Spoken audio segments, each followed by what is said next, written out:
Sup? All right, everybody, what's up? What's going on? Can everyone hear me? Am I clear? I think over here everything's good. Now, here's the thing, right? I want to show my face. I want you guys to see me, but I couldn't get the.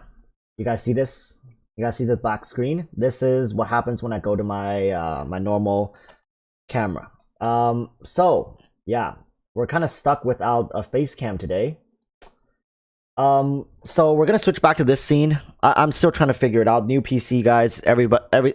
I'm still amidst the middle of a huge shift in both my real life career as well as my life in general. I'm about to move soon as well, so I've been packing a lot of stuff. Work has gotten a lot busier. For those of you who know that I actually do have a job and work as well as making content for YouTube. So just a lot of things happening in general. So I hope you guys can forgive me with the lack of visuals today to see my face. Then again, I like to think that people watch me not because of my face. Really got nothing special going on there. Okay, with that said, you guys see the title, and I want to ease us into this a little bit. I don't want to... I'm not out for blood, all right? I'm not out for blood, people. I'm not out to get anybody. I'm not out here to cause problems. But I just want to share my piece of the story while touching on the main scenario that's been going on around the Genshin community. I'm sure a lot of you guys know about it. But as the man himself, Asian Guy Genshin, or better known as Atsu, says that if you choose to stay silent, you are part of the problem. You are saying that this is okay. Now, I am not of the size of these bigger creators that enough to garner hatred towards me of that scale, right?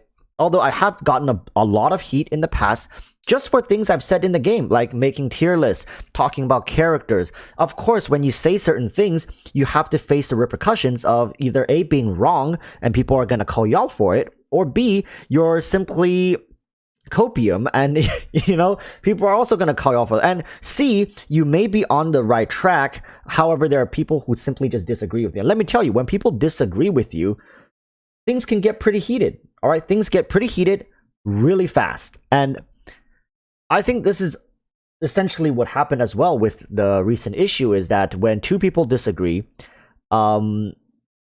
sometimes people take it and escalate it out of context, right? And to be honest, I don't think in this scenario both parties are free from fault. It's always never as black and white as it seems. You never can just point to one person and say, hey, this person is 100% at fault, right? For people who just joined us, I'm sorry, there's no face cam. Once again, this is face cam. I mean, I can try to fix it. I do have an alternative cam. I wonder if this will work. This does work. But this one is kind of like grainy. You know what I mean? It's my alternative cam. One moment. I guess if you guys want this is pretty scuffed, isn't it? But it can work like this as well. You guys don't usually see me from this angle, right? From this angle. So I guess we can look at it like this. So you guys see this? There's a lot of stress going on. I've been going through a skin regimen as well, a change in medication. So there's a lot going on with my face right now, as well as my life. I've been clearing a lot of stuff up. Actually, I've been working on a sponsor for you guys. Something really interesting. And I think you guys will really like it. Yeah, we got hit straight back to the early days, right? We got the webcam going. So, with that said, I guess would you guys prefer this over no webcam? Like, I mean, the goal here today is to discuss the topic at hand and not really to see myself. If you guys want the webcam, we'll keep it. If you guys don't want the webcam, I can take it off. We'll go into game. All right? This is better? Okay. Well then, let's jump into game as well actually here. So you guys wait. So you guys can see a little more. So we got chat. Oh my goodness, that there we go. I think for now this can work, no? Oh no. For now this can work. We'll work with this. Kind of scuffed, not gonna lie. It's kind of scuffed, but gosh dang it. All right, there we go. Let's stay with this. That's enough tinkering with the stuff. All right, so just help you guys get situated. Chat is over here. So every time I'm looking in this direction, I'm looking at chat. All right. So let's continue talking about this. Right. Where was I? Yes, I was mentioning that in a scenario like this, oftentimes is not just one person 100% of the time at fault. It's a mixitude. It's a mixture of a lot of different problems at hand. And yes, when somebody is as outspoken and drops so many racially charged comments, we often pin the blame onto this person. I'm not out here defending what he's saying. I'm simply saying that people, it's not like we shouldn't be sending hate towards a person in the way that he spread hate himself, right? It just doesn't make any sense. If you're trying to stomp out the problem, you should try a different approach. So currently, I would like to share some, because I think Atsu, he mentioned the thing that really triggered it, and I think his reaction in his video was so genuine, and because I went through similar experiences as I came to the West, I think in early 2000s, 2001, 2002, somewhere around there. And I grew up in a neighborhood that was predominantly Caucasian. I was me, my brother, and one other student were the only Asian kids in the entire school. Now, this is a public school. So can you imagine how it feels growing up to have yourself surrounded by like people of a different skin color? And we were kids. Racism wasn't as apparent, but it wasn't taught. It wasn't shamed upon. And kids don't know any better. You guys know what I mean? Kids don't know any better. And they didn't even know the type of damage that they dealt to me, my brother, and I don't know about the other kid, but we weren't really close. We just weren't even in the same grade. So I grew up in this environment where it was like either you abandon who you are, essentially. You abandon your roots. You abandon what makes you, and you try to fit in with these groups of people that are also not you. You will never be as Caucasian as these people, yet you will never be as Asian as your like as somebody who grew up and was born in China, and you'll never be like that. So you're like social conditioning along with environmental conditioning alongside with ignorance in prejudice, that's the environment we grew up in. I can understand when Atsu gets very emotional when speaking, because we were helpless. Teachers couldn't do anything. Students didn't know any better. Our parents were oftentimes way too busy with their own lives and providing a living for the family, and they didn't get it. Nobody understood it. You guys know, no one understood the things we were going through. Our parents sure as hell couldn't understand it because they never went through something like that. They just thought it's just kids being kids. They did grow up getting maybe bullied by fellow Asian, but they never went through what I'm trying to explain right now. And it's even hard to explain to you guys how it feels like. It just feels like you are never yourself. You can never be yourself, because if you are yourself, you run the risk of complete isolation, and that has happened to me before. And I think it's even involuntary at times. I don't want to be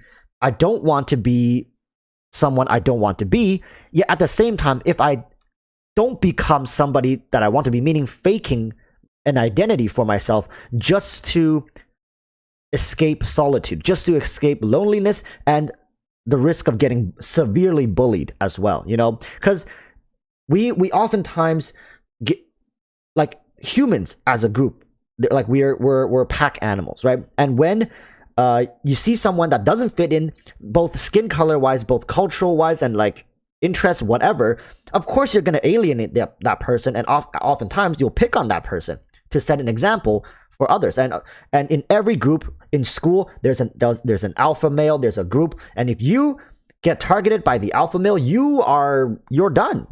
You are done. You will be miserable In school, you'll be miserable outside of school because, hey, guess what? We went to public schools. Everybody lived within walking distance of each other. It's like you want to go hoop, play some basketball.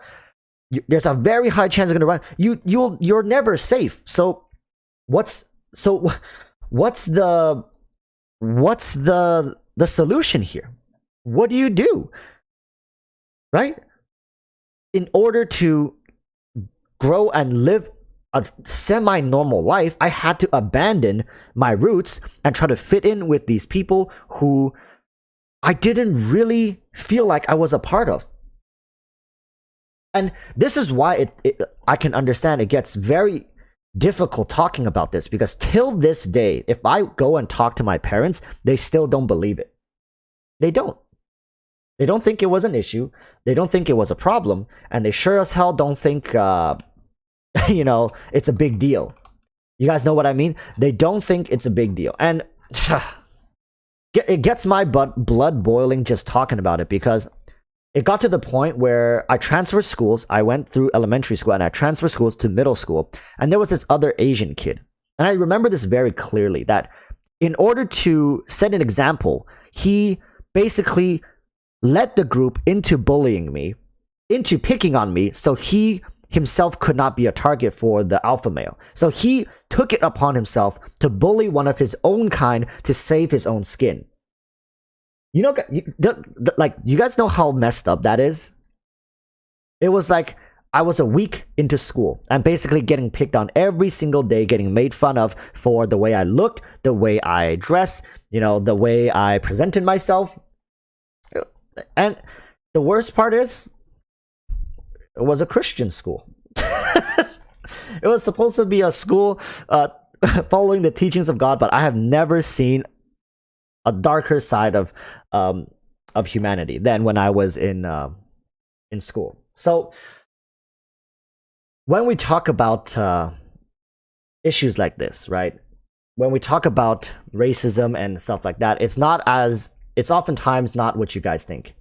It doesn't mean they have to be outside doing acts against humanities or committing like atrocious behavior. Sometimes it could be as subtle as making fun of your nose, making fun of your hair color, making fun of your eyes. And kids, when they joke around, we don't take it seriously, but it always starts from these little seeds, right? It all starts from these little seeds that gets burrowed deep down, way back in time, decades ago. And till this day, I want to say I'm still trying to recover. I'm still trying to identify myself properly. And I understand, coming from China into the West, I live in Canada. I'm very fortunate to be able to live in this country, in this environment, and I have been showered with love and accepted by many peers of different skin colors and racial backgrounds. However, it really only takes a few bad apples to set you back. It wasn't until I think people started maturing, right? People started growing up. As people got older, they started to realize this was not okay. What they were doing was not okay. And especially as I got into high school and into college, things got a lot better, right? It got to the point where I started to forget about these issues. And it wasn't until I recently saw Atsu's video that something once again resurfaced, and these memories just came flashing back, and I tried holding off making videos about it because I don't want to relive these moments. Nobody wants to go, I don't know how many of you in chat have gone through similar experiences, right? As an Asian child with parents who grew up completely in Asia, whether it's Southeast Asia, East Asia, whatever, complete in Asia, and then you come to the West at a very young age, and then you have to grow up in this environment. It's an experience that doesn't get talked about enough.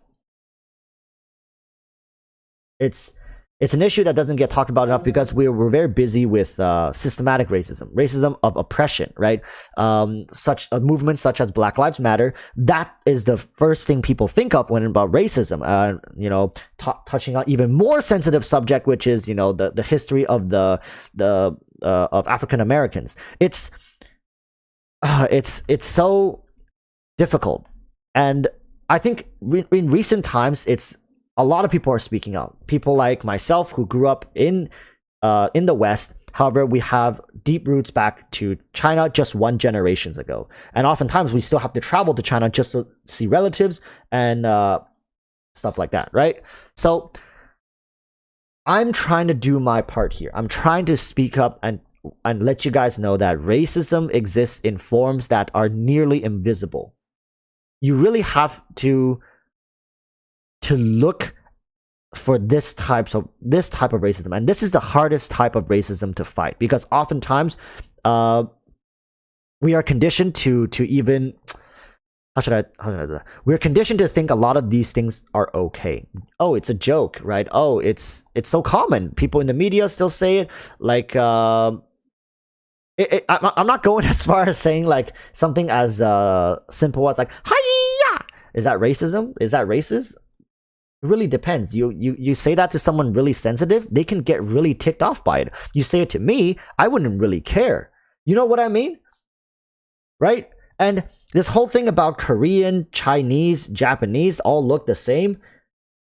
Holy smokes, man. It's like and okay, here's one thing that white people, Caucasian people also get. There's a lot of different Caucasian people. There's Scandinavians, right? There's local Americans, there's British, there's like different groups of Caucasian people. We think it's okay. Oh, it's white people. Like, it's not okay. This is, I mean, it's okay because most people nowadays are like your friends who are Caucasian, they don't mind it. But if we're really being specific, when you call Asian people like Chinese, Korean, Japanese people, Asian people, oftentimes it's due to intention. Sorry, I was about to drop there. Oftentimes it's due to intention. You don't know where they're from. Do you know they're Chinese, Japanese, or Korean, or wherever, right? You don't. So you say, oh, that Asian guy, or that Asian lady, or that Asian person over there, right? You don't know. And if you try to assume and you're wrong, you come off way worse, right? So we don't need to go so far as to say like, oh, you know, you need to be able to accurately discern the differences between the Chinese, Korean, and the Japanese population, but being aware of these issues, right? There's a fine line. We need to start somewhere, and I think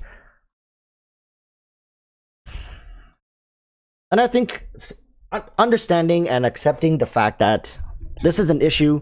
It's existed for a really long time, and it's gonna continue existing. And I might live my entire life having to, how should I put this? Live my entire life not being able to see it being completely crushed out, right? I think it's still gonna exist, but as a parent who eventually, as a person who eventually will be a parent, I know these issues, and I will pay more attention, and I'll give my children the time of day that they need for me to teach them about this stuff. So that's pretty much what I wanted to talk to you guys about. I think this is just my way, Walrus's way of telling you guys that this issue exists, and it exists in a form where people need to look out for them a little more, right?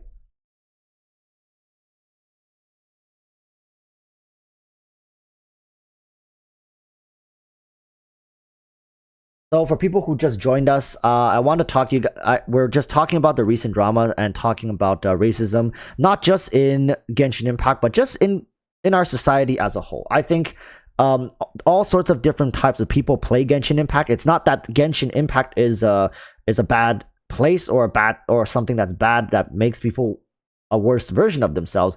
These people oftentimes come in already a worst version of your standard human being, and then because Genshin is such a popular game, all these people would end up coming into the game anyways. So, of course, when things gets heated, these people show their true colors. Not Genshin's fault, not anyone's fault. It's just people are going to be people. Humans are going to be toxic at times. It's what it is.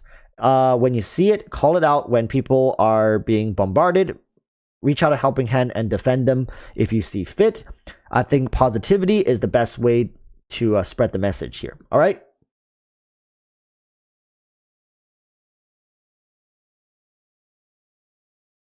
So with that said, I think we can move into other issues.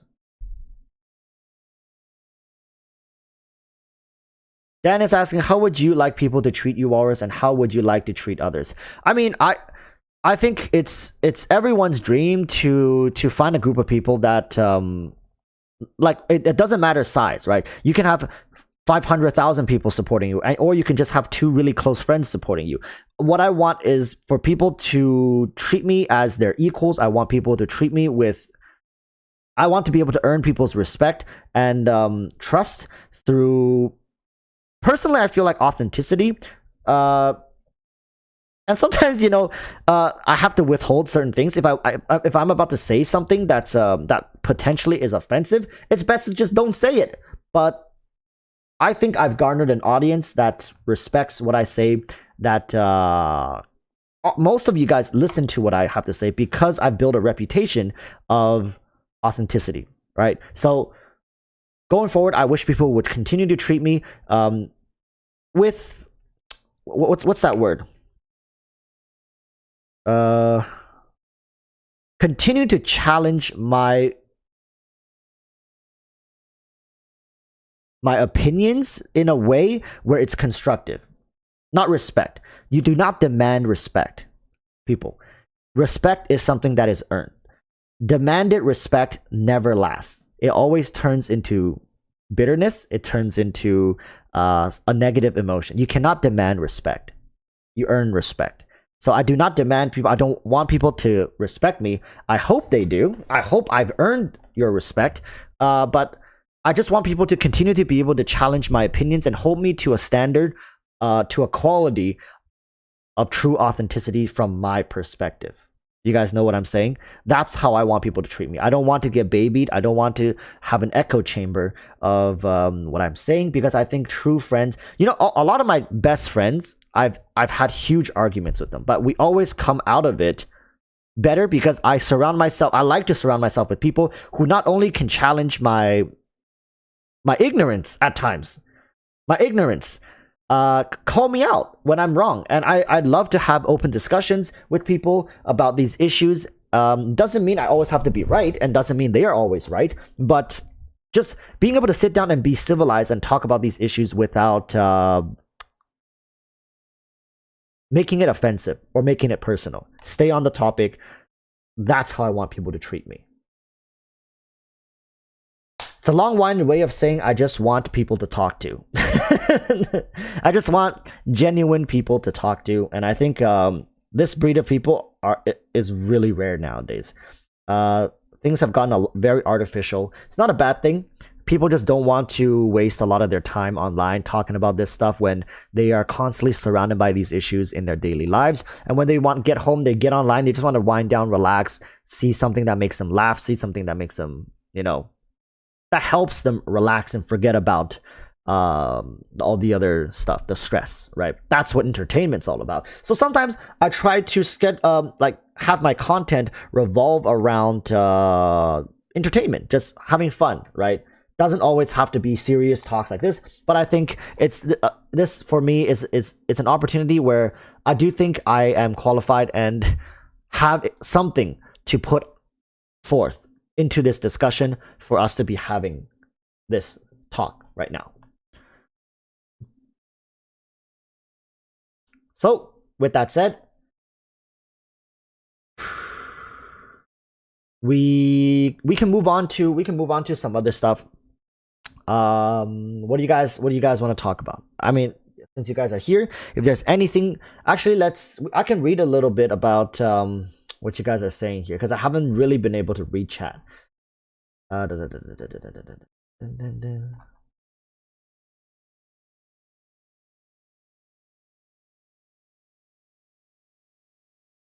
Can we call out Mihoyo more for Kokomi? She looking bad.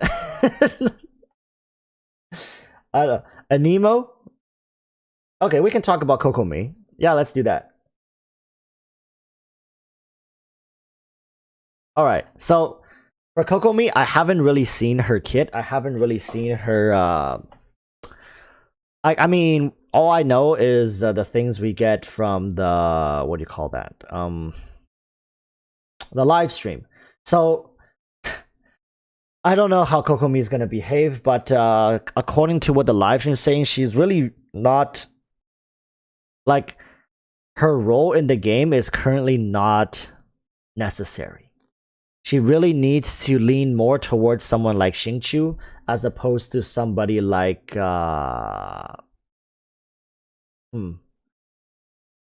Barbara.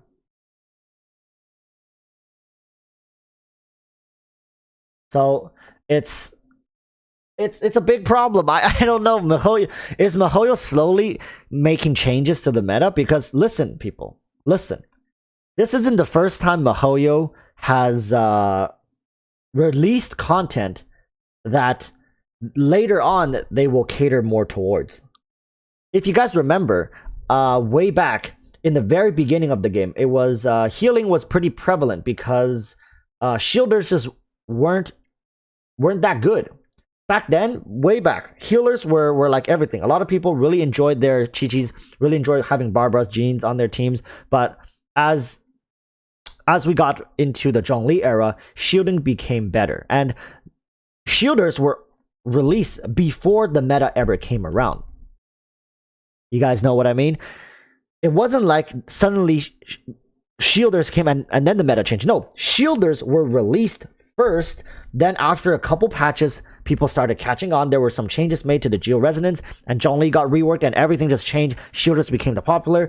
Diona was released way before Zhongli's changes ever came. Months, right? If I remember. Nobody saw, like very few people saw the potential of Diona. And oh, lo and behold, when Zhongli got changed, suddenly Diona is also broken. No, Diona was broken from the frickin' get-go. It's just we didn't understand it. And I think there is a chance that Mihoyo is trying to go back into the, or not back into a healing meta or change the shield meta into a heal meta, but push up healers. I don't know.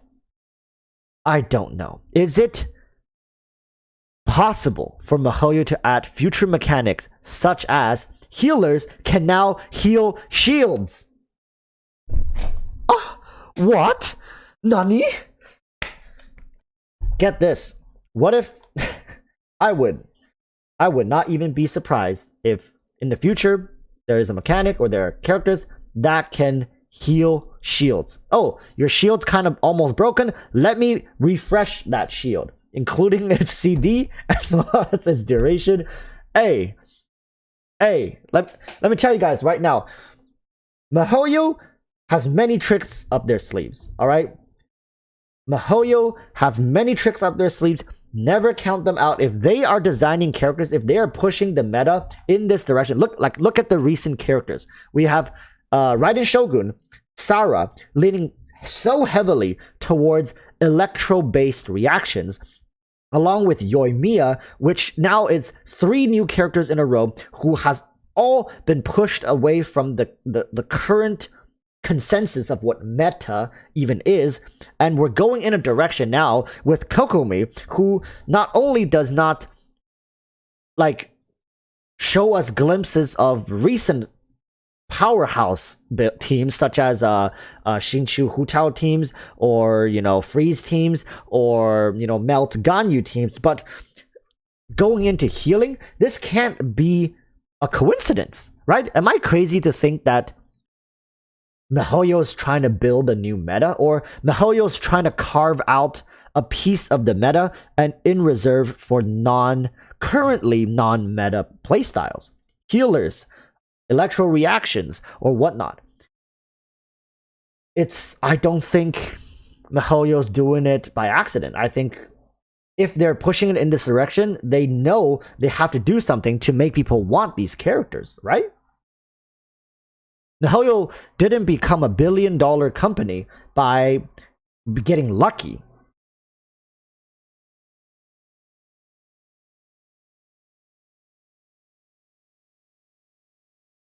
GC Morello says, or probably like overheal, where you get a shield if you get healed with full health. Yes, that would fix healers. I've talked about the mechanics of overhealing. So for healers, if you overheal, you can gain a shield, maybe according to a percentage of your, like a shield with a maximum durability of a percentage of whatever, right? Let's say if it's Chi-Chi, then the shield scales off of her attack percentage. If it's someone like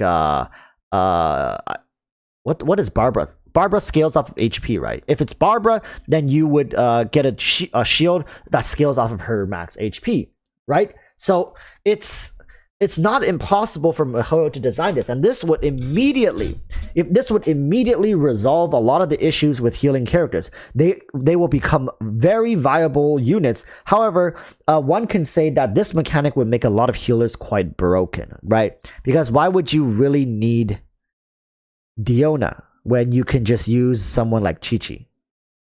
I guess Chi-Chi doesn't give you energy particles. Diona does, and Diona also can cleanse, but the main reason most people run Diona is for that shield along with her ability to heal as well, right? That's the main reason. Everything else is just the icing on top. So while I still think Diona still would have a role in the game, meaning she generates energy particles and she can cleanse, if Chi-Chi can overheal, give you a shield, then Chi-Chi immediately will have great reason for playability. And I think one moment, where's my juice boxes? And I think that's the direction we should be heading towards.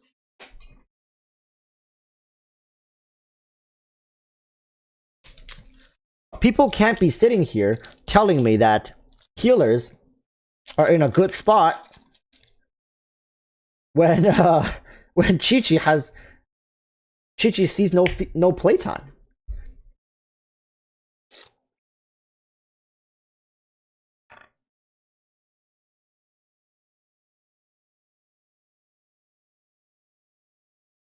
Jean is really good, right, people? Jean is really good because not only can she cleanse, she can heal the entire team without needing to swap, so she takes up very little field time. She also generates great particles and have the ability to lift enemies and drop them for percentage of their health damage. That's really good, all in one kit.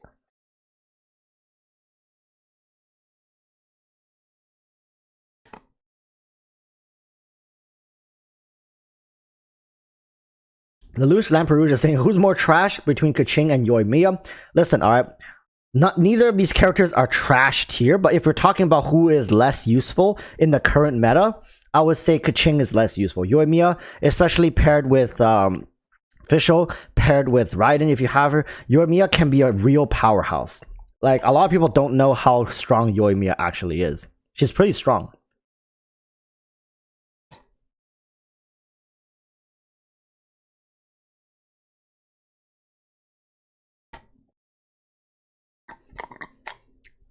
Healer is always good in all types of games, but Genshin made shield a meta. Listen, people, I called this so far back. One moment, I need to show you guys this. Not like almost nobody knows I made this video. One moment, I made a video so long ago.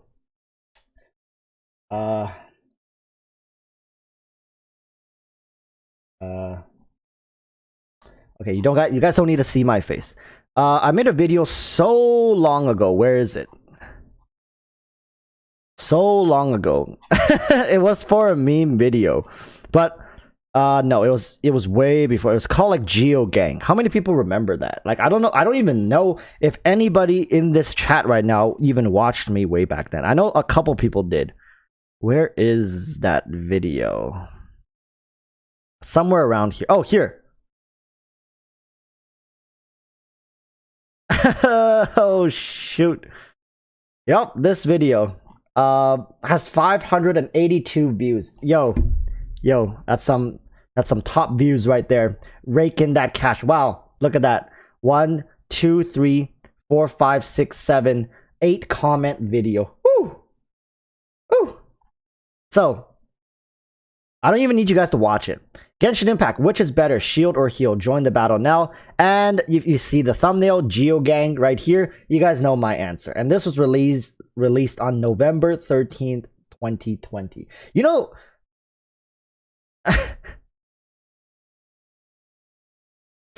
it it's funny because because I how should I say this? Nobody gave a damn about shielders. Nobody cared about shielders back in November 13th of last year. It was the heal meta. Everybody was running healers. Chi-Chi was super desirable. Jean was desirable, but I didn't want her because she kept spoofing me when I tried to go for D-Look. But currently, we might be in a position where healing might not overtake shielding, but might resurface as a viable way to play the game. And people are just resistant, all right? People are just resistant. At the time when I was talking about shielding being better, there were people who did call me out and say that, like, shielding is very stupid because why would you shield the damage when you can heal, when you can apply buffs to your team, especially with, I think Diona was out at the time. Was Diona out at the time? I think she was. So people just saying like healing is better. Like healing is better. Healing is more viable. Shielding sucked because there were no good shielders. All the shielders like barely did anything. And some of the problems people had with shield meta still exist to this day. For example, there are no indicators as to when your shield's about to break. I think for the crystallized shields, you can see the shield starting to crack, if I recall. I'm not sure. I do believe you can start seeing the shield to crack, but there are no indicators. You don't know when it's going to break. Shields don't stack, which okay, they don't stack, but and they all so it's like it's very inefficient to run shields, and it's very difficult to find a good dedicated shielder for a lot of teams. For example, Chi-Chi fit into a lot of different teams. You just slap Chi-Chi in there at the time and the team would be fine, right? But someone like Noelle, who was a good shield, who had a good shield, you couldn't bring her into every single team. So people found that, and especially at the time, Geo Resonance was kind of doo-doo as well. So it was too much risk. I remember the best workaround back then was bringing Geo MC with support DPS with Noelle, and then you bring another support. That was the shield team. It was bad. And when Zhongli came out, people also didn't see the value, except for a very select few people. They saw the value of what Zhongli could do, and said that he didn't need a nerf. He's really strong. Shield meta was on the rise at the time already. And then Zhongli got the buff. Geo Resonance was changed. Rest is history, right? Till this day, we are still in the shield meta, and it's been over half a year. Kamikaze MMO coming in with the $5 says, Noelle, the best shields, healing, and sub DPS. I love Noelle. Salutes, my friend Walrus. What's up, Kamikaze MMO? Welcome back. My man here has been supporting the channel for a really long time. Thank you so much. Yeah, Noelle. What can I say? Noelle's been one of those characters who's been in and out of the meta. I wouldn't completely say she's ever truly like the meta pick if we're talking about what's strong, right? She's good. She's a very overall well-rounded character, but if you really want to make her work, you need C6, and that's the biggest drawback when we talk about Noelle, is that you require C6 to truly unlock her main DPS potential. Before C6, she does have potential to be played in other roles, although there are always characters that are better than her in every single role. She does fit actually 4 different roles, which is pretty impressive for a character that everybody got for free if you chose to summon on the newbie banner.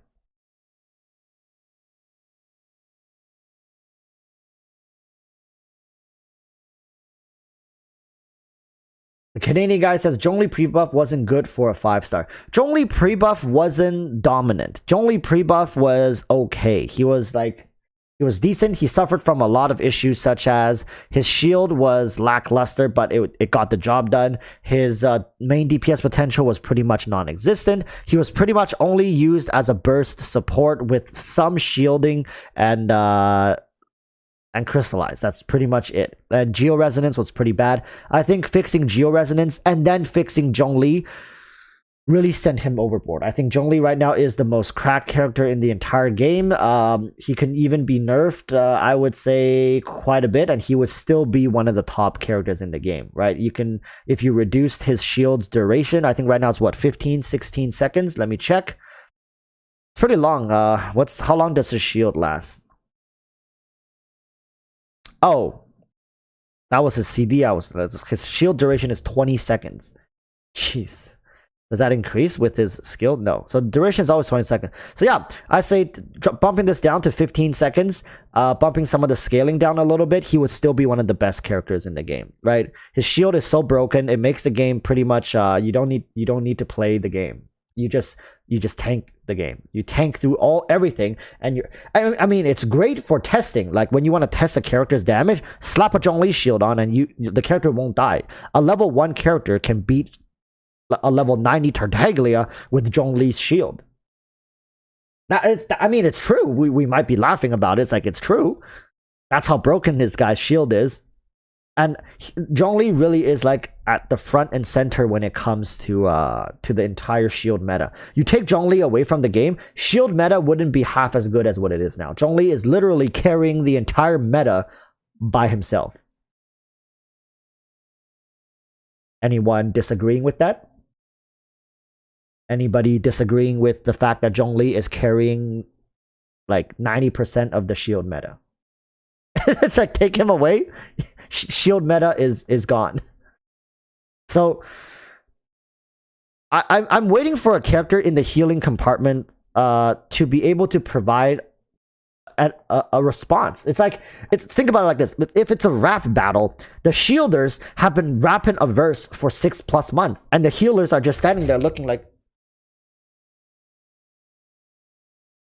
if this was a rap battle, the shielders just hasn't done with their portion of the rap yet. And I hope by the time the ball gets passed back to healers, they're gonna have a clap back rap segment for us that can last 6+ months as well. Some variants would be really appreciated at this point. You know?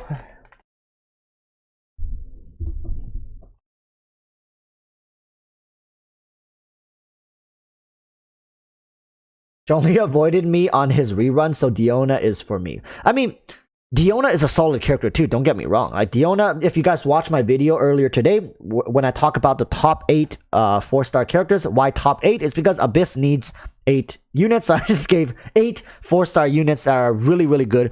Diona was ranked 4th in my opinion. Actually, if you guys have watched it, I believe if you guys are tuning in my video, my live stream, you likely have seen the video, or at least saw the video, but chose not to click it. So I'll talk about it a little bit for you guys. So for the top 8 characters, I had Ningguang, Fischl, Sarah, Xiangling,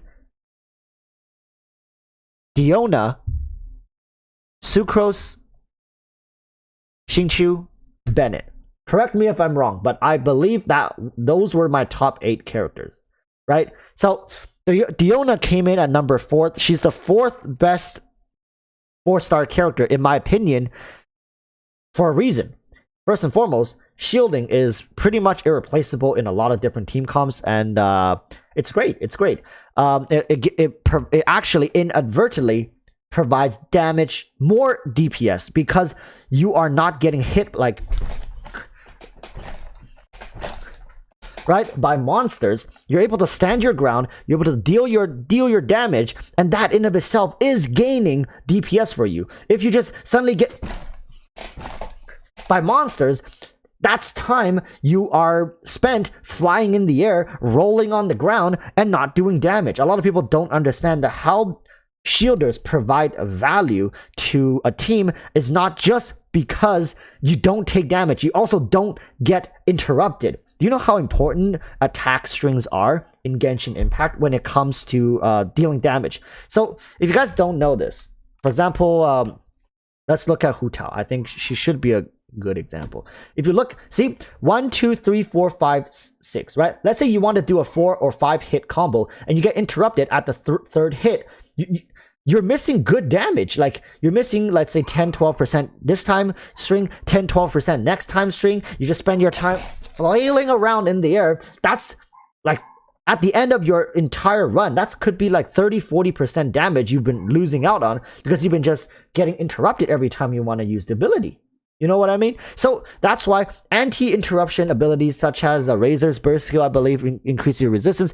Zhongli's shield, shielding in general just increases resistance. I think Bao or A also has increased resistance with her burst skill.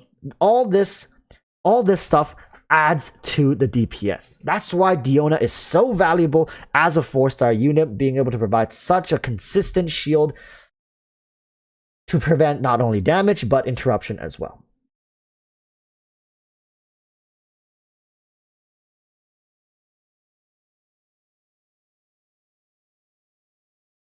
Yeah, and forget about the Vincent. Yeah, if you're getting hit, forget about the jump cancel because you won't be jumping crap. You'll be just jumping and getting yeet across the room. Ah, yes, DJT. Yoimiya would have been a better example. Exactly. A character such as Yoimiya really needs to get her entire attack string off. Without it, you're really screwed. Where is my Yoimiya? So if you take a look at this, yeah, 1, 2, 3, 4, right?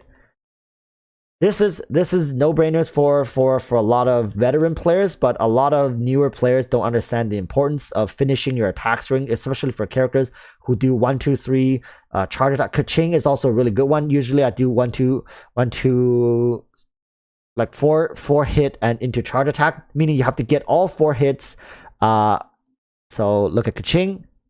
1, 2, 3, 4, and then I do my charge attack. So if you get interrupted at 3 or 4, you're really screwed. You're losing out on so much damage, and it's inefficient, especially if you're running low on stamina. There's different scenarios where things just don't work out if you don't have, if you're getting interrupted, is what I'm trying to say.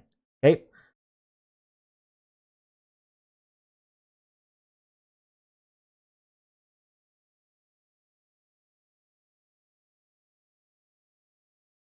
So Chris Winfrey is saying my favorite characters are Traveler, Noelle, Fischl, Jean, Yoimiya, Sayu, Xiao, Klee, and Albedo. Wow, that's a pretty different list from most people that I've seen. That's a very special list. I think they each have their merits, and some of them are more niche than others, such as, for example, someone like Albedo, right? This is a really good topic. We can talk about Albedo because Albedo currently sits in a position that's really awkward. Someone like Xingqiu exists. Denzel John says, "Good morning, Walrus from the Philippines. Good morning, morning, everybody. Welcome, joining in. Have a seat. Get your popcorn ready. Get your coffee ready. You know, let my voice wake you up from your still drowsy state."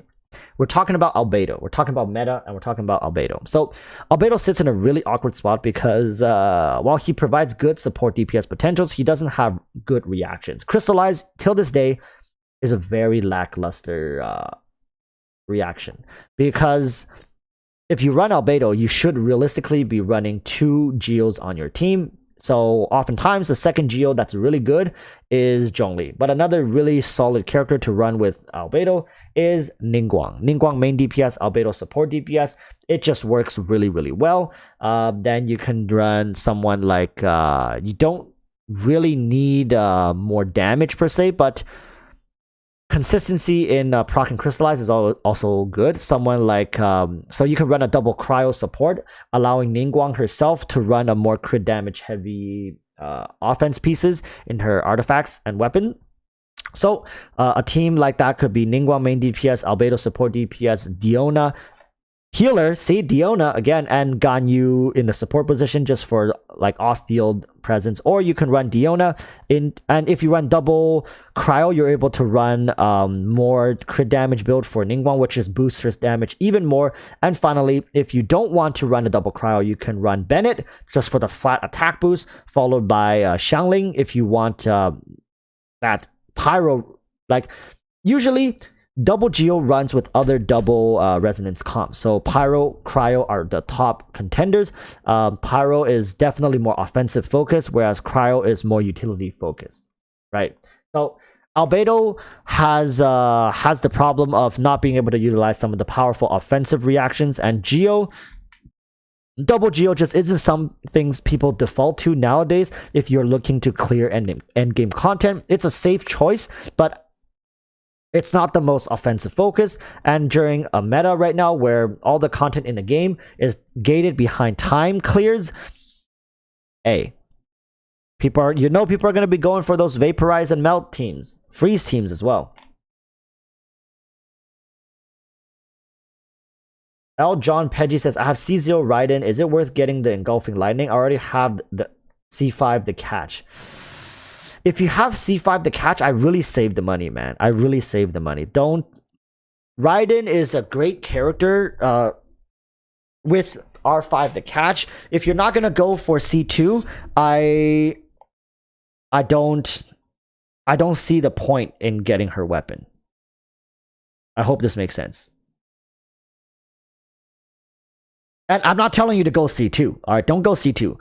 There's going to be a lot of great characters coming in the future. We are likely seeing rerun banners in the next patch because of the way miHoYo teased the character on their Twitter page.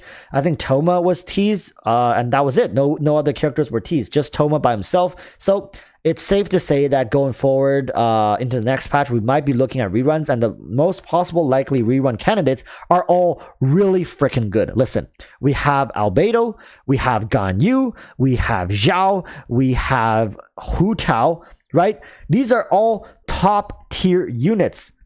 Save your Primo Gems. Trust ya boy Walrus. If there's one thing you're taking away from today's stream is save ya damn Primo Gems. Hide your Primo Gems. Hide your Moras. Hide your EXP books.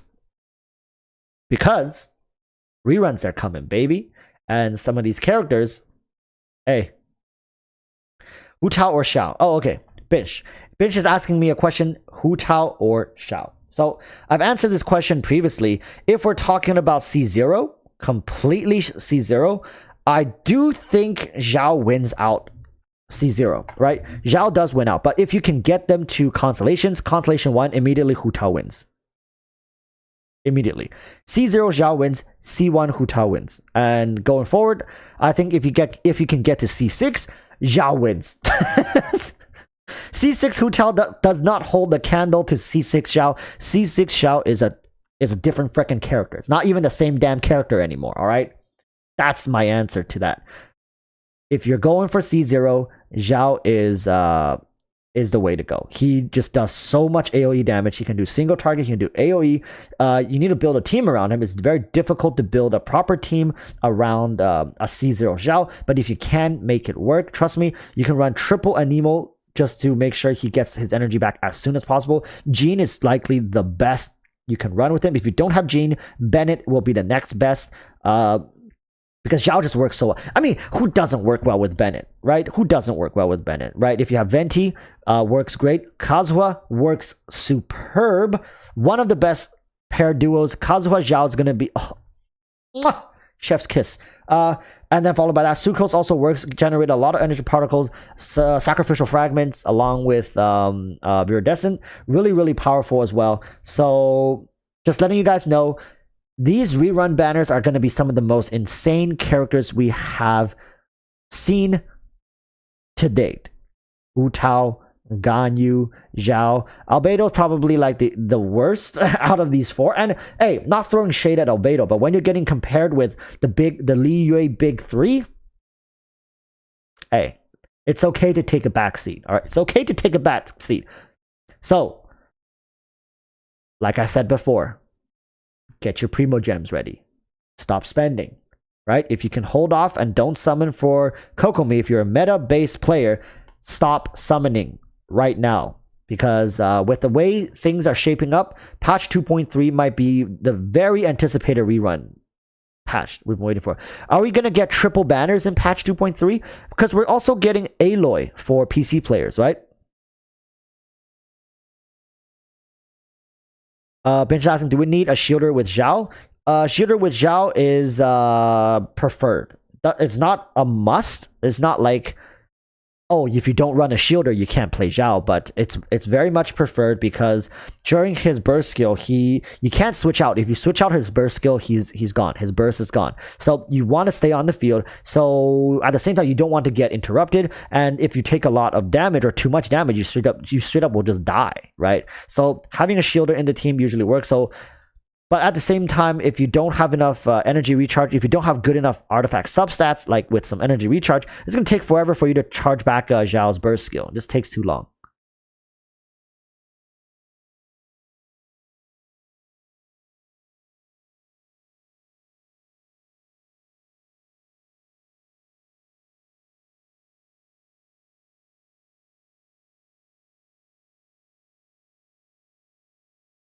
Bruh V is asking, what do you think of C0 Raiden vs C0 Hu Tao if I'm a Eula main and I need a pyro DPS other than Xiangling? C0. I think C0 Raiden is better. She just fits more teams. Raiden fits more teams than Hu Tao. Hu Tao only really fits in a few select Vaporize and Melt teams. Like this variation currently on screen I have right now is a Melt team for Hu Tao. Apart from this, she can run with Child for a Vaporize team. She can run with Xing Chu for a Vaporize team. The supports are pretty much the same, Bennett and Zhongli. So overall, I think Raiden just opens up more than Hu Tao. If you really need another main DPS, then definitely go with Hu Tao. But if you have well-built main DPS, you don't need any more main DPS, then go for Raiden. Raiden will just open up more potential for your situation.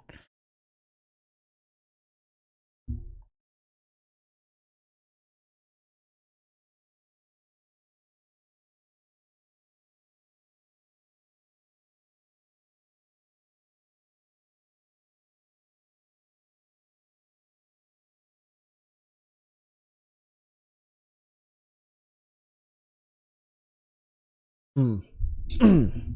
So, what else? What else do you guys want to talk about? We're just moving along all the discussions today. I got my fidget spinner. Yep. I got my fidget spinner. I can sit here and talk all day, people.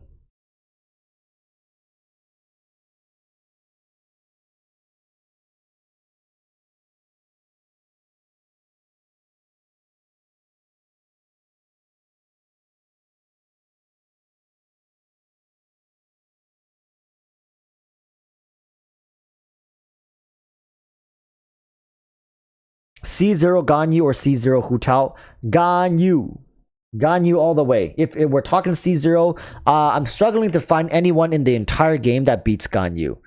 Maybe Zhongli or Venti? The best C0s in the game, probably in my honest opinion, from best to worst, most useful is going to be Zhongli, followed by Venti or Ganyu.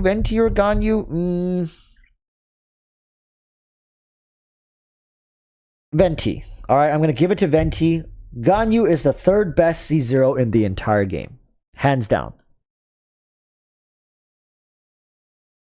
Because Ganyu can be a main DPS, can be a support DPS, she can be a support. That's 3 roles. Zhongli can be a main DPS, he can be a support.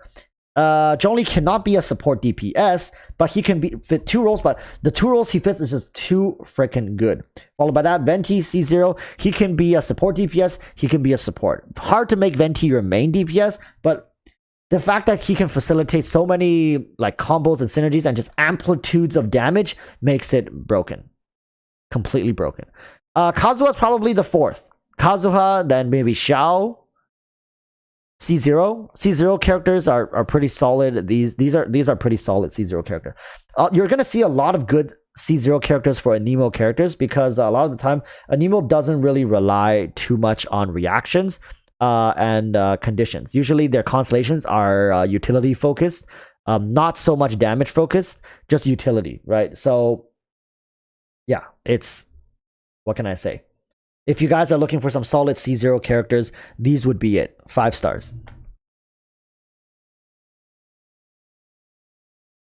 If you could C6 a character, which 5-star would you pick? Alright, I'll give you my top 3. I'll give my top 3. The first one I would like to C6 would be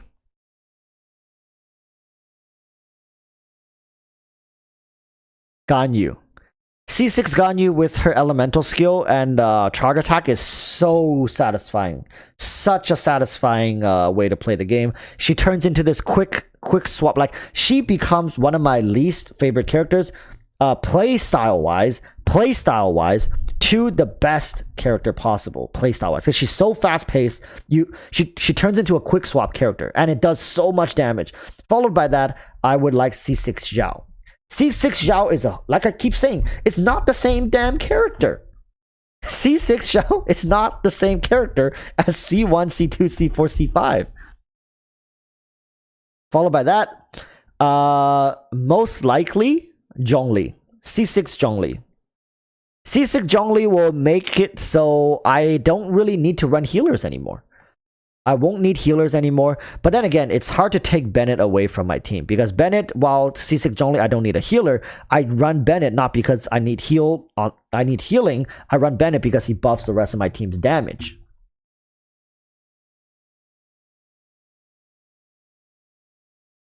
C6 Zhongli ruins Hu Tao Comsag, says Large Banana. Yes, C6 Zhongli provides a problem where he overheals Hu Tao, but even right now when I run Bennett with Hu Tao, he oftentimes overheal Hu Tao, but because of his buff, his damage buff, Hu Tao is still doing a significant amount of damage. Then again, especially if you're running Melt, you're still going to be doing top tier damage, like 40-50k per charge attack pretty easily with per proc with Zhongli's shield along with Bennett's burst skill active, right? You can get up to like 100k damage per charge attack. I think I did it with on the boss, the mechanic boss in Azuma. It was such a surprise because I usually don't line up my DPS. I don't think about it, but when it's lined up, it's crazy.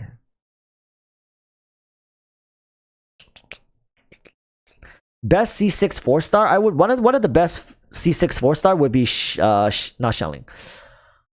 Fischl is probably one of the better C6 4-stars. Her damage is so off the charts when you get C6. Binge is saying we need a video on who to pull on the rerun banners, please. Actually, I'll probably start making that video once Kokomi comes out. I want to see Kokomi comes out. I want to see what more information comes out. And then we'll talk about it, because I could talk about who's the better picks right now. Can I make that video right now? Because right now the reruns are shaping up to be, like I said, Albedo, Ganyu, Zhao, and Hu Tao, right? Those are the 4 characters that came after. Came afterwards. We're about to get into some really messed up territory. Kokomi giveaway or nah? I probably won't do a Kokomi giveaway, but I likely will be doing a Ganyu giveaway.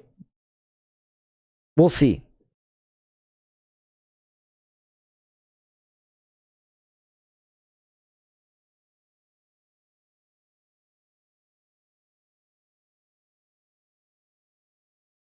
Yeah, I want to give away Ganyu. I know how desirable she is as a unit, so I like to pick these units who are really popular and maybe help somebody get a copy of them. C1 Ganyu has some crazy values. C1 Ganyu probably still is the best C1 in the game, even including Bao. Raiden or Abe, she's still the best C1 in the game.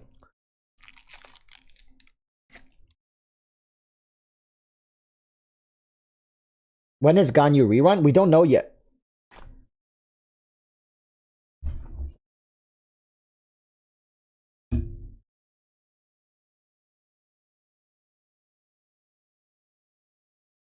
Is Ganyu still worth pulling if you're only using her for her burst? Yeah, that's how I use her. I don't use Ganyu as my main DPS. Look at my team. Hu Tao main DPS. Ganyu support.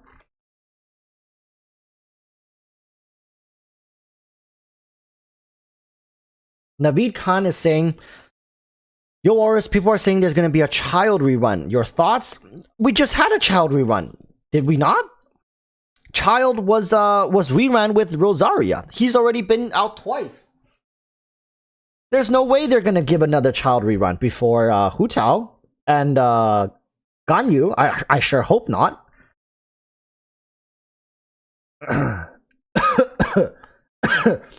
Oh fuck. Oh, it went the wrong hole. That's what she said. Okay. Large Banana says, Rod Walrus, what is the possibility of Yai Miko being the absolute most perfect support or combination with Raiden? Am I coping too hard?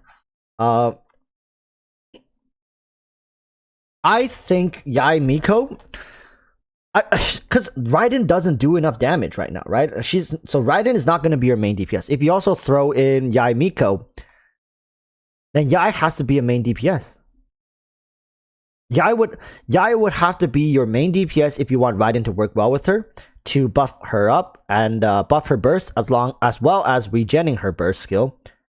So yeah, if Yai Miko turns out to be a solid Electro main DPS, I can see that working. But if Yai Miko ends up being another support or healer, do you really want to run double Electro on your team without a main DPS? Because with a main DPS, you can get reactions. For example, with Xingqiu, oh my god, with Xingqiu, and you can take advantage of the energy particles, right? For Electro. But if you don't, if it's not a main DPS, I just don't see a possibility of them working out very well.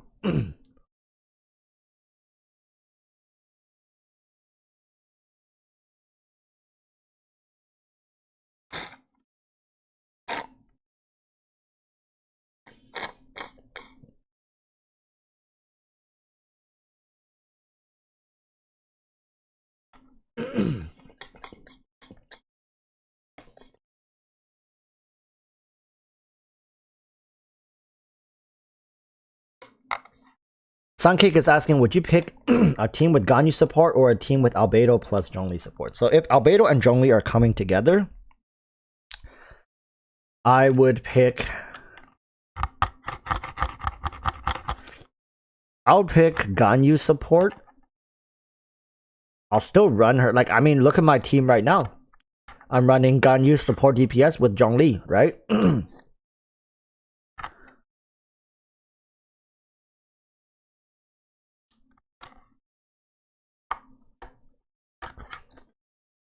Ramen Oishi says, I see 6 Raiden with about $1,000. Is that good? I mean, if you're asking me if that's money well spent, I wouldn't particularly say that is a good monetary investment, but I think it's a solid character to C6. I wouldn't say the best C6, or I mean, she's not bad at C6. Her utility at C6 is great. But personally, if I had $1,000, I probably would spread it among a couple more efficient constellations. For example, C1 Ganyu, C1 Hu Tao, C2 Zhongli,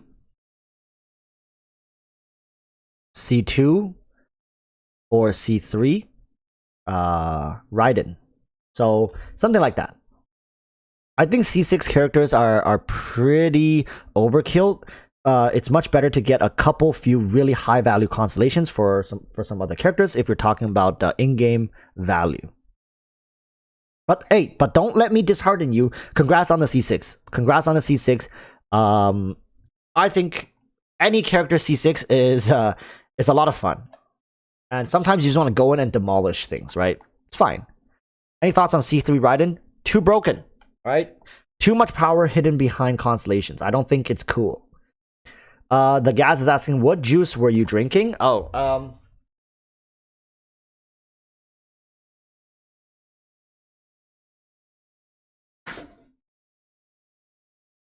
I was drinking the Nestea naturally flavored, debatable peach iced tea. Oh, I forgot, the camera is over here. Not sponsored, by the way.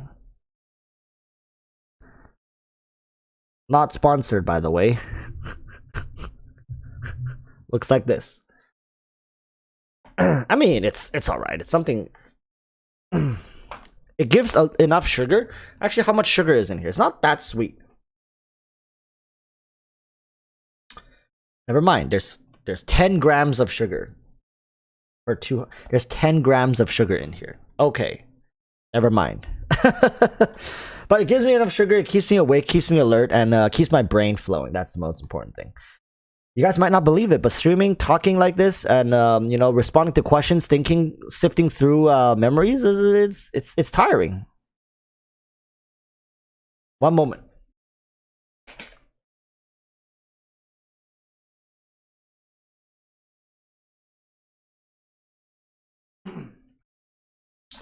Ooh.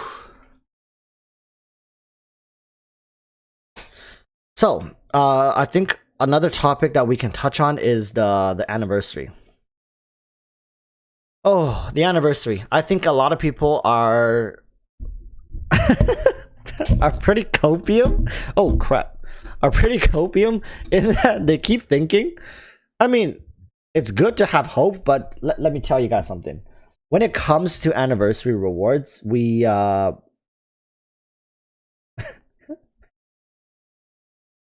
a bigger we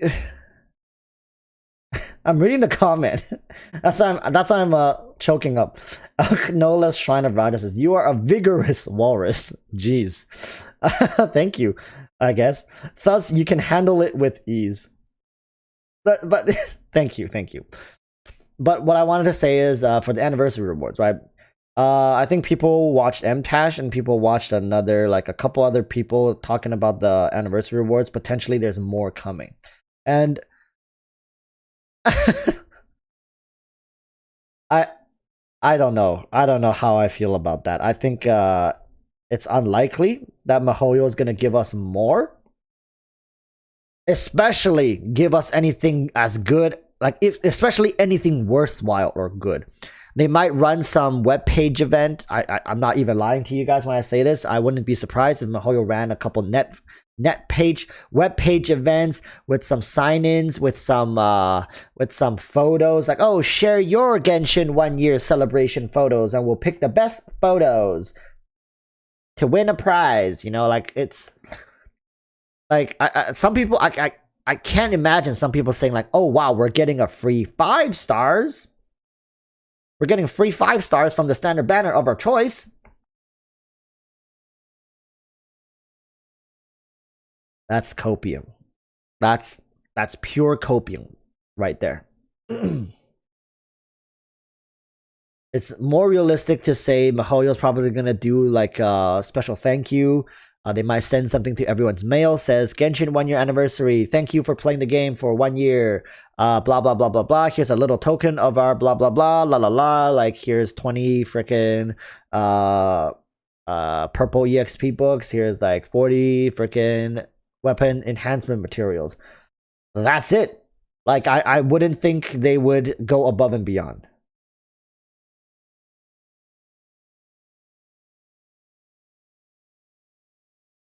Kawataro says they just gave us a free Beto though. Well, the thing is, they've been giving away free 4-star characters in events every single patch, right? We got Diona, we got Beto, like during the the half-year anniversary. So here's the thing, right? Here's the thing. They did have an event, I remember, back during the Chinese New Year, where they gave us the choice of, was it 5 different 4-star characters of their choice, right? I remember Ningguang was the one I chose because I had her at C5. I think was there Jin Yan? I remember there were 5 that we got to choose from. So if that was half year, that was half a year pretty much. And well, a little less than half a year, but it was Chinese New Year. So if we got that for Chinese New Year for the 1 year anniversary, 5 stars seems to line up pretty well, right? We get 5 stars starting from Kaching, Chi-Chi, Jean, Diluc, and Mona.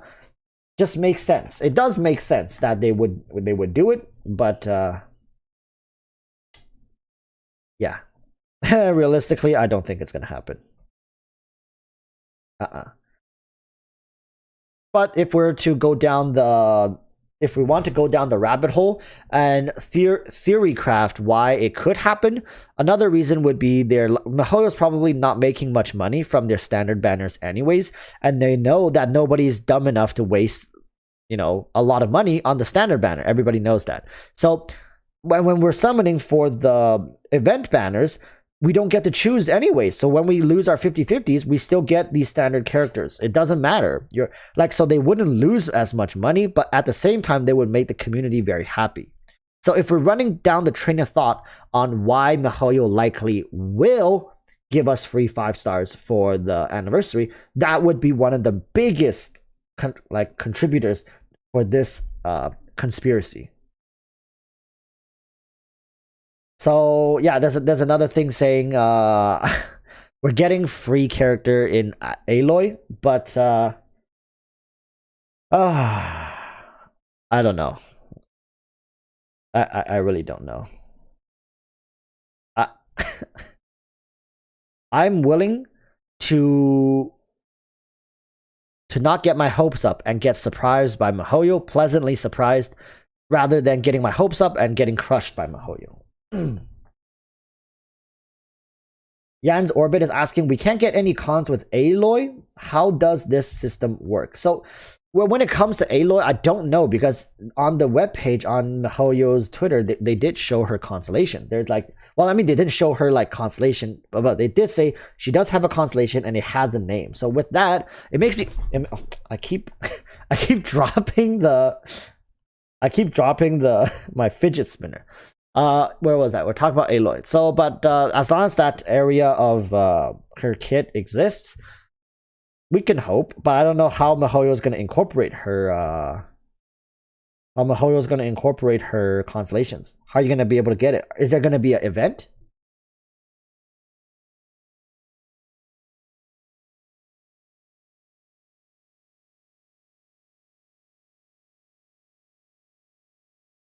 Ghost type master says Shimenawa or Blizzard Strayer God. Currently, I run Blizzard Strayer, or if I want to run her more on the field, I run the 4-piece Wanderer's Troop.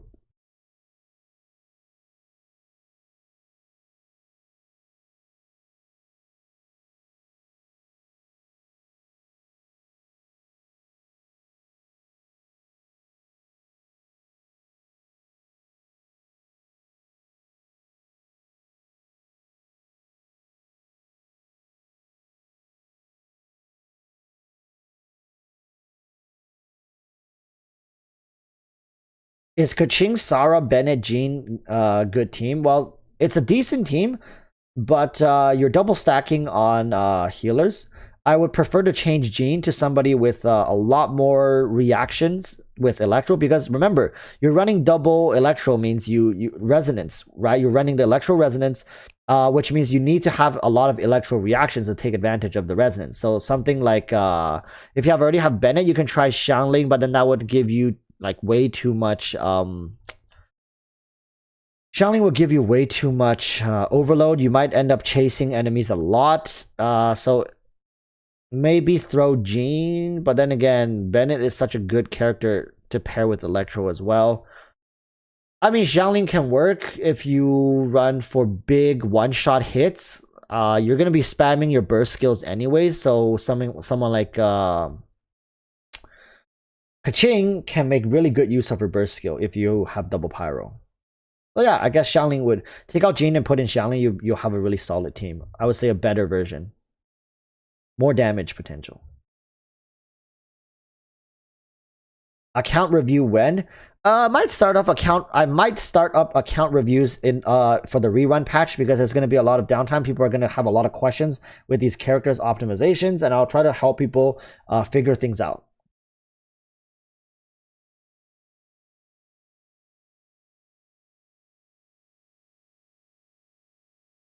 Satsu is asking, do you think if Electro characters gets amplifying reactions, that will break the element, because most of Electro characters have insane percentage scaling on their skills?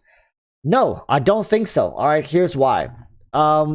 just because you have amplifying reactions doesn't mean the amplifications have to be like 2 times or something. There could be conditions, there could be more restrictions put on it. Because of Electro's nature, they have a lot of really strong characters because of their base stats, right? So you could have a scenario where all Electro characters have longer internal cooldowns, maybe like 1.5 seconds, so they cannot proc the amplification reactions as often as, let's say, pyro, vaporize, melt reactions. Then you can still kind of, you'll see big numbers, but they won't appear as frequently because they're locked behind internal cooldowns. Internal cooldowns can be a great way to gate power in the right scenario, because right now, if someone like Kaching, for every single one of her burst skills, she can get an amplification reaction through Electro. But let's just humor me. Let's say Overload gets a 2 times multiplier, and Kaching, every single one of her burst skill can proc Overload with the 2 times multiplication. That's broken. That's straight up broken. But if we have a 1.5 delay, that means probably every 3 hits, Kaching can have it react once, which I think would put her in a very solid position. She'll be a great on-hit DPS as well as a burst spamming DPS. Also would give Electro Resonance a lot more purpose in the game. So I think it wouldn't be too OP, because MiHoYo will find a proper way to balance around it.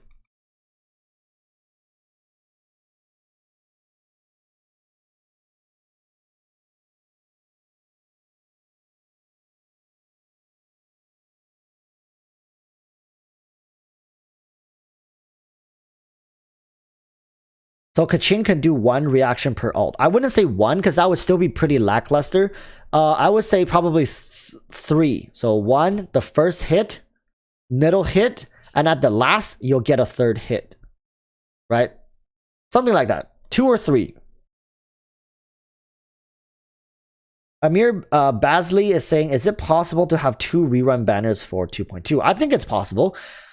There's a chance that the weaker banner, the less desirable banner, is going. I think Albedo might be coming back with Toma on it. Uh-oh, we have a spammer. We have a spammer. Hey guys, hot girls and boys video chat. Jesus Christ! Oh my God. Yeah. Get away. Shoo, shoo, shoo, shoo. Jeez, falling for that one. Oh my God. Wow, what? There's a girl that wants to sleep with me within a 2-mile radius. What? She's living right next door. Oh my God, my hot neighbor wants to... Guys, not real. Don't fall for that. Wow, we actually lost 5 viewers since the spammer. Hey, F in the chat. F in the chat for our brothers who actually fell for that. Hey, we were at 318. After the spam, we got 5 people who clicked away. I swear, that's... Got him. Got him.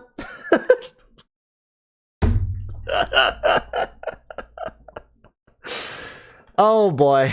Gullible. How gullible.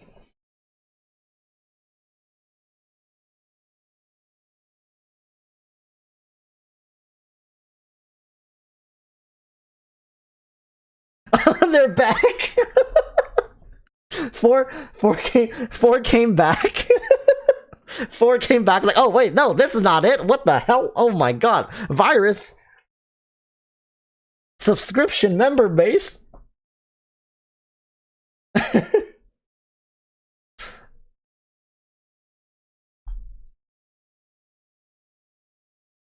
Yeah, you click on those links. Next, tomorrow you log into your Genshin account and you realize all your 5-star weapons are gone. Your artifacts deleted. But at least you got to sleep with a hot neighbor, right? Jesus Christ. That's... I mean, in this day and age, they still use these spam links to promote their stuff. It's... God damn it. You just gotta get with the times, my man. Gotta get with the times.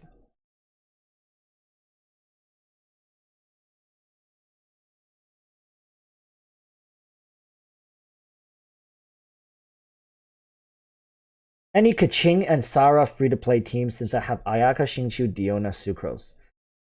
Wow, that's a really solid second team. So if you want to run Kaching and Sara on the same team as a free-to-play player, I'd recommend. Oh, damn! But your Diona's already on the other team. Wanna run Electro? Maybe run Xingqiu.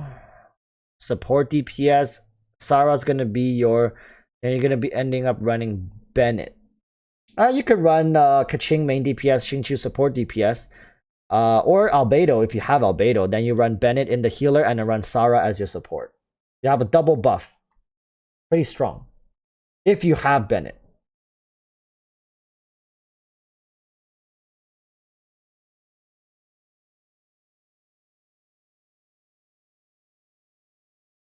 Deathmatch R5 or the catch R5 for Zhongli? Huh. I'm not sure. Like, if I'm just thinking deathmatch the catch. Depends on what position, I guess. I guess the catch could have value if you're running a pure support, a burst support Zhongli, right? But if you're running a main DPS, of course, deathmatch is going to be better. But I think overall, the catch would be better for Zhongli. Lucifer says, I'm head out, so have fun, y'all. Lucifer, thank you for tuning in, and I hope you have a wonderful rest of your day. See you next time.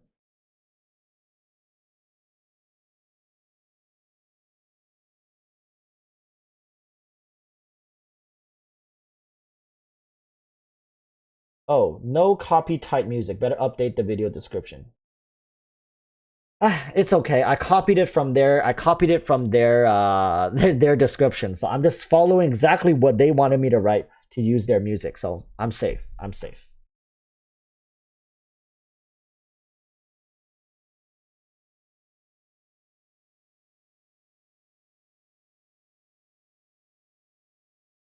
So we can record a video for tomorrow if you guys want. I'm thinking about a couple topics. We can jump on the bandwagon and the copium bandwagon for Mihoyo's additional rewards.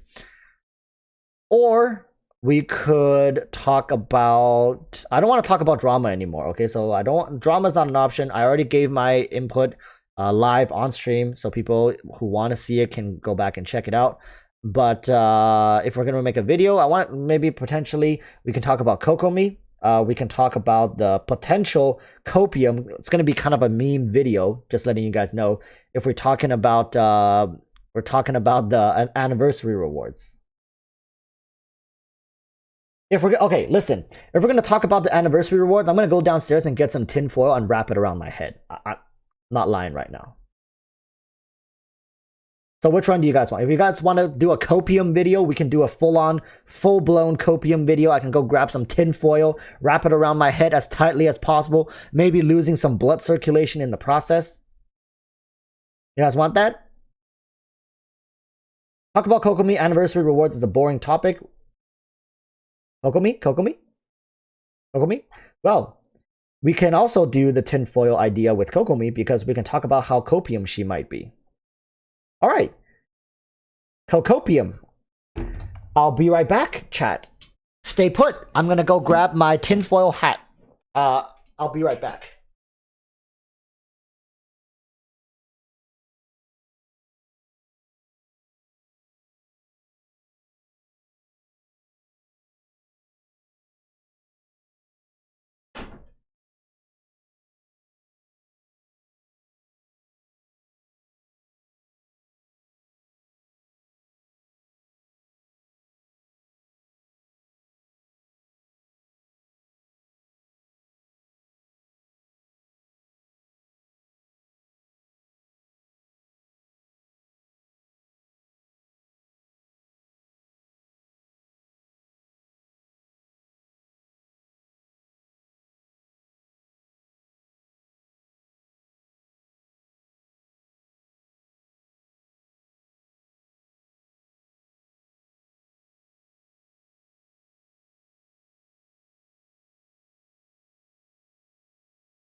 Yo.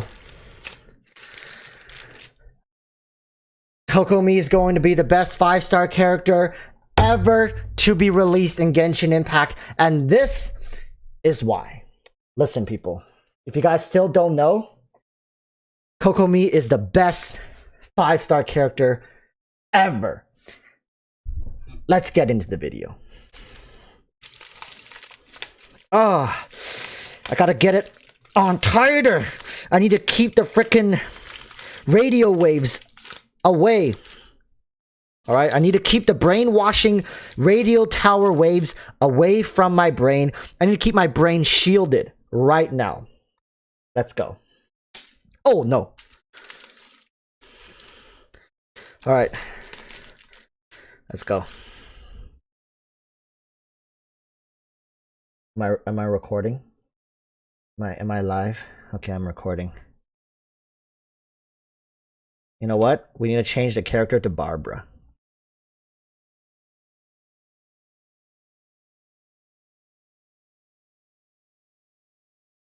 There we go.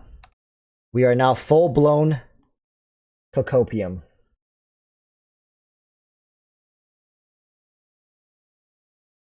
Alright. Sup flappers, welcome back to another video. Today we are here ready. We need to keep the signals away from my brain so I don't get brainwashed by these non-Kokomi plebs. Let me tell you guys right now, Kokomi is gonna be one of the best characters released today. Let me tell you, she's gonna bring something completely new into the game. She's gonna change everything. All right. Oh my goodness.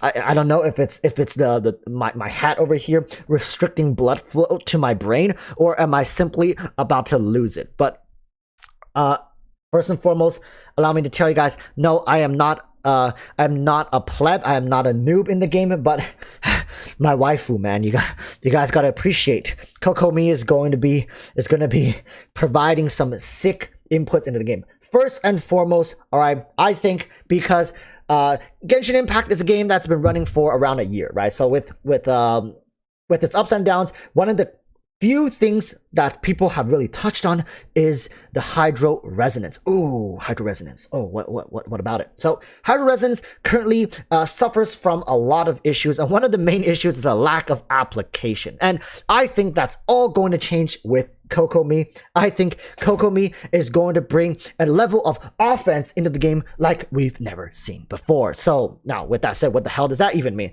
If you guys have watched the Genshin live stream, so in the live stream, they were talking about Kokomi's inability to crit. So with that being said, then her base stats have to be off the charts. She has to be hitting like an absolute truck without even critting. I'm talking potentially 50k crits right off the bat with no need for reactions. Kokomi is going to be able to be your main DPS, your support DPS, your healer, your everything, your support, whatever you need it, man. Kokomi is going to be there to facilitate you. For those people who are not on the Kokomi train, let me tell you right now, let me just adjust my hat right here, that if you don't pull for Kokomi, you're going to be missing out. Mihoyo is going to change the game, Mihoyo is going to change the meta, and it's all going to be favoring towards Kokomi.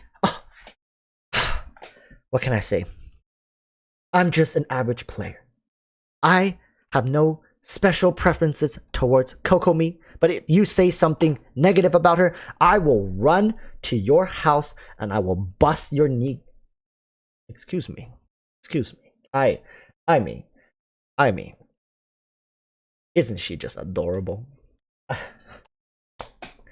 We haven't gotten a proper hydro character in how long? Listen, Xingqiu can step aside. There will be no longer a need to even run Xingqiu in your teams if you have Kokomi. Look at her jellyfish hydro application, right?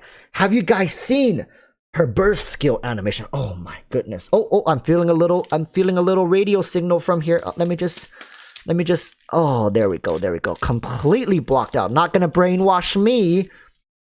So, when we talk about support DPS capabilities, it's always about consistency.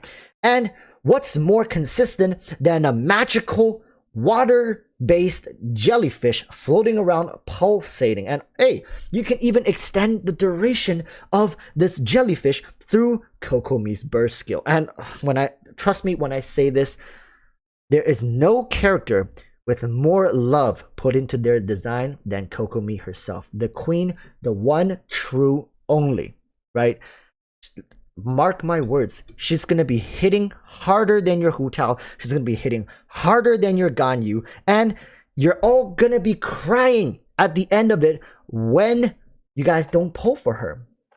And so what if patch 2.2 we're getting potential reruns for Albedo, for Ganyu, for Xiao, for Hu Tao? Who cares? They're gonna be irrelevant. Kokomi is power creeping the game. She is going to overtake all these characters. Zhongli, forget about it. Why would you need a shield when you never lose health? Because Kokomi is overhealing everybody on your team, right? What about Venti? Why would you need Venti when your Kokomi can just bah, bah, bah, bah, bah, bah, bah, bah. You know, like when you have ample enough damage, you don't need people to shred resistance for the enemies. Who cares, right? Listen, people. I might be just amping up Kokomi a little bit, but I don't think this is an exaggeration. I think at the end of the day, we all just want a waifu to love. And whether our love is reciprocated by said waifu, it doesn't matter. Because I have just taken out a loan of $27,000 in preparation to guarantee Kokomi C6 on all 5 of my account in every single region. And you should too. And with that said, I'm going to be keeping this on over the next few weeks in preparation for Kokomi's return. And hey, at the end of the day, I think I'm doing my part. And so should you. With that said, I'll see you guys in the next video. Until then, stay safe and peace. Bye. Pull for Kokomi. If you don't pull for Kokomi, you're not doing your...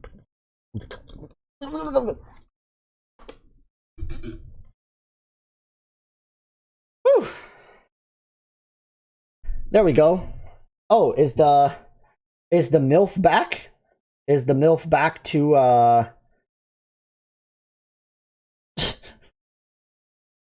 oh, it's okay. It's okay. Woo. All right, people. I think Kokomi is going to be the best character in the entire game. Oh, no cap. Realistically speaking, Coco MILF in your area.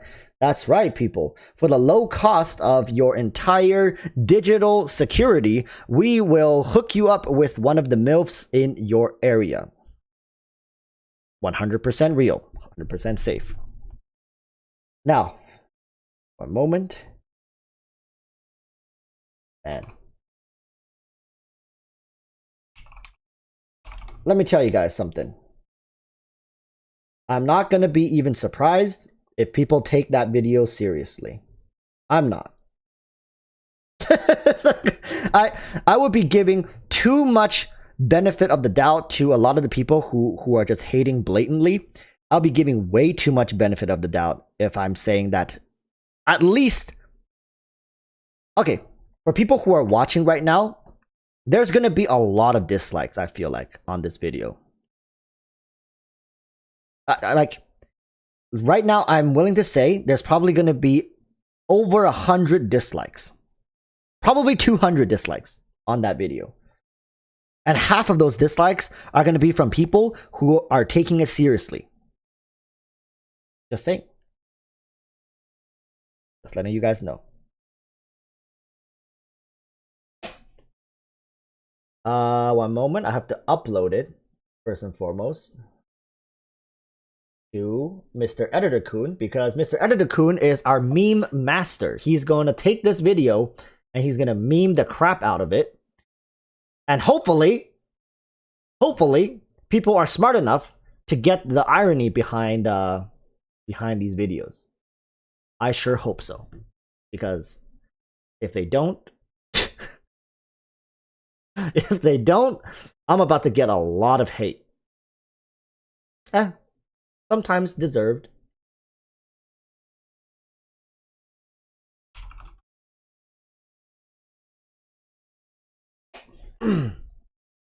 But oftentimes, I don't feel like I deserve it. Kokomi is going to be meta in the future. I do think Kokomi is going to have her role in the game.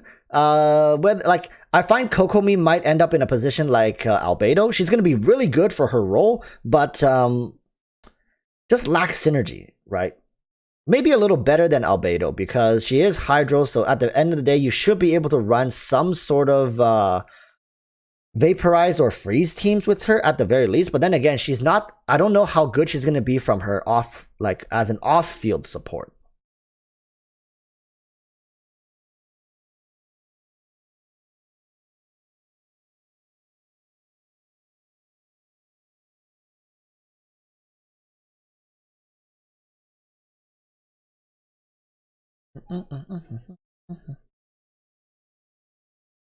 Just drop her E and never touch the Q button with her. That seems to be the direction we're going, doesn't it? I do think Dendro has the potential to fix a lot of things. Dendro plus Hydro and Dendro plus Electro are going to be the top two reactions I'm looking towards. I think Dendro is going to be the next region, right? This time next year, we're going to be in Sumeru.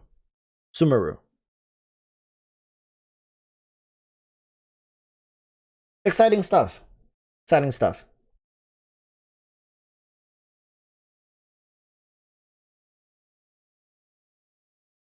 Dendro plus Electro should be ×3. That would be kind of broken, wouldn't it?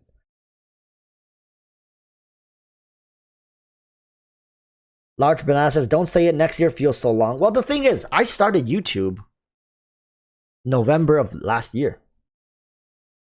Right? I started YouTube November of last year. So, man, it's almost been a year. It's hard to think about it. It's almost been a year since I started YouTube.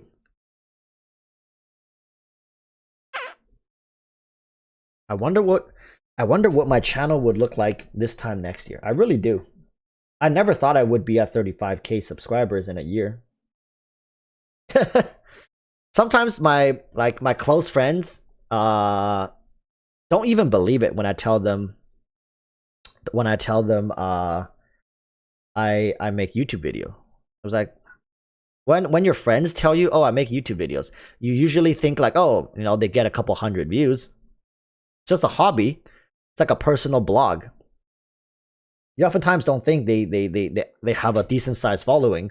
They stream to a couple hundred people at a time, right? You don't think about it like that. It's really weird even nowadays talking about it.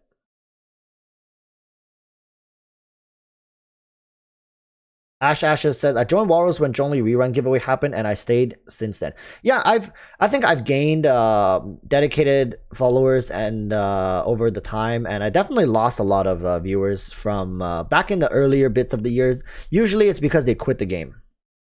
When people quit the game, pretty much is they lose reason to watch me, because everything I talk about is Genshin related, right? Whether it's a drama, whether it's blah blah blah blah blah, it's all Genshin related. So oftentimes when I lose viewers, it's usually because I either piss them off really badly through a video, or they quit the game. Will Zhongli ever have another rerun? Yes, more than likely he will have another rerun. Christopher Castillo says, I quite literally found you 3 days ago, and I've watched quite a few vids since. I don't know, recently my videos have like been very jumpy. Before I used to make a lot of guide content and stuff. I think that's how I got discovered. And then like nowadays I talk about news, I talk about discussions, I give my input, and I've gotten a lot of hate for it. It's just when you start talking about your own opinions and you put it out there, people just attack you. So hey, Christopher, thank you so much for supporting the content. If you like it, more than happy to continue making these types of content. And I think these kind of talks where it's just like like when I sit here and talk to you guys about Genshin related stuff, it just feels like a group of friends, sitting near like a bonfire and just talking about common interest. We're gonna be looking back on these days one day and be like, damn, I miss those days.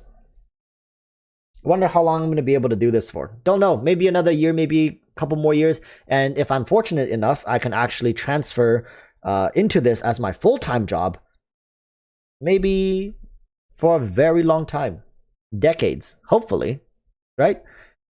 But until then, who knows?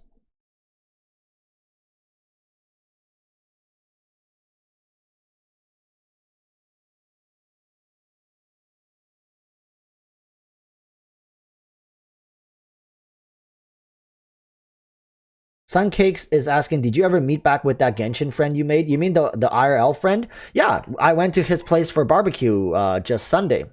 He's doing well, still playing Genshin. I met another close friend through Genshin as well. I remember the guy I said I met him. He was just starting. He was AR 32 or 35. Now he's AR 45. I'm helping him with artifact grinds. So yeah, people are still doing well. They're still playing the game. I'm having a lot of fun, and I sure hope you guys are having fun as well.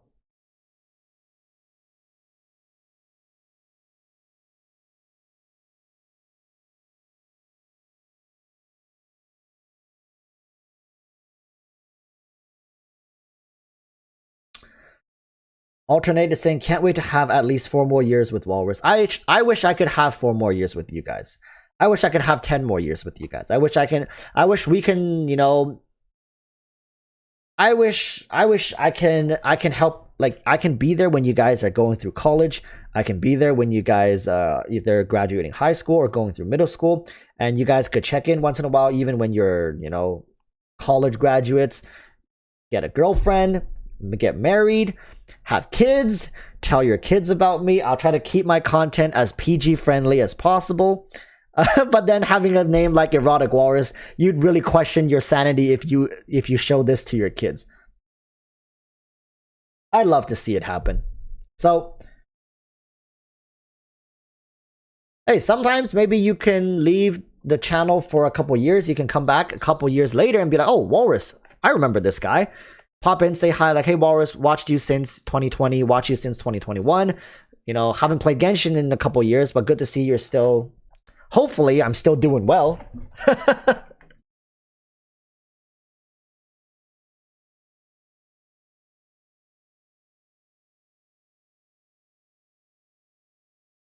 But yeah, I think that's pretty much all I wanted to say today. It was a great discussion. We made a video. We talked about all the topics I wanted to talk about. We raised awareness in the earlier bits of the stream. So yeah, I think we did a pretty good job today. Wouldn't you guys say so yourselves? Edmund Morada says, I'll always remember you all since you're the first one who topped up to my account. Hey, that works too. I bought myself a friend.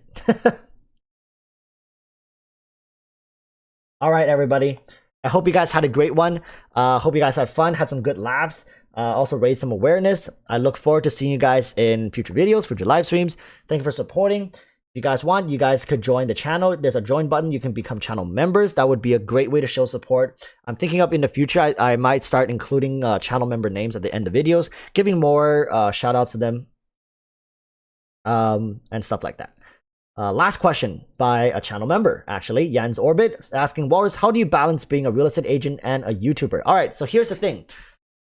The good thing about being a real estate agent is that you get to choose your time to work, right? If I know I have a stream today on Wednesday at 7 p.m., I'm going to try my best to schedule work in the mornings and around finished work earlier, right? I do have to go into the office from time to time, but it's not as restricting as a normal job. It's definitely tiring when there are big clients that you just cannot push away, and you have to work around their time schedule. But most often than not, I do get to set up my own work hours. I do have to, like, if you're counting video creation, editing, and whatever, as work hours, then I do work a pretty solid. I do have a pretty solid work hour week, but it's not unmanageable as long as you enjoy what you're doing. And I do enjoy YouTube a lot. So, hope that answers your question, Jens Orbit.